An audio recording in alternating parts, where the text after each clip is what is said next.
ఏపీలో కూటమి ప్రభుత్వం కొలువుదీరింది. చకచక రాష్ట్ర అభివృద్ధి దిశగా అడుగులు వేసుకుంటూ ముందుకు సాగుతుంది. ఇచ్చిన హామీలను అమలు చేసే దిశగా అడుగులు వేస్తుంది. ఎన్నికల హామీల్లో ఒకటైన ముఖ్యమైన కొత్త రేషన్ కార్డుల జారీపై ఫోకస్ చేసింది. కొత్త రేషన్ కార్డులను ఎప్పుడు ఇస్తారనే దానిపై జరుగుతున్న చర్చలకు సీఎం చంద్రబాబు తెరదింపారు. సంక్రాంతి కానుకగా అర్హులకు రేషన్ కార్డులను అందించేలా కార్యాచరణ చేపట్టాలని అధికారులకు ఆదేశాలు ఇచ్చారు. కొత్త రేషన్ కార్డుల కోసం ప్రజల నుంచి వచ్చే నెల 2వ తేదీ నుంచి దరఖాస్తులు స్వీకరించనున్నారు.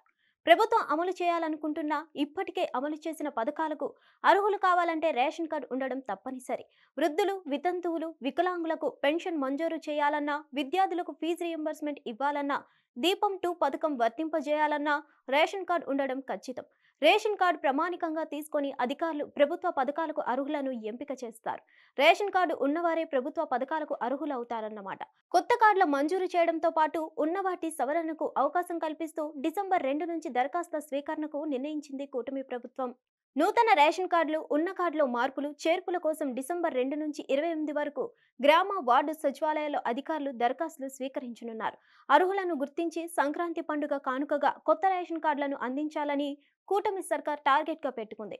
ఇదిలా ఉంటే గత ప్రభుత్వ హయాంలో ఉన్న సీఎం చిత్రం, వైసీపీ రంగులతో ముద్రించిన పంచదార, కందిపప్పు ప్యాకింగ్ ను కూటమి ప్రభుత్వం మార్చింది. కార్డుల రంగులను కూడా మార్చి కొత్తవి అందించేందుకు అధికారులు సిద్ధమయ్యారు. హిట్ టీవీ యాప్ ని డౌన్లోడ్ చేసుకోండి. ఇందులో short news, live news, entertainment movies అన్ని అవైలబుల్ గా ఉన్నాయి. Please download hit TV app. Hit TV app ని ఫ్రీగా డౌన్లోడ్ చేసుకోండి.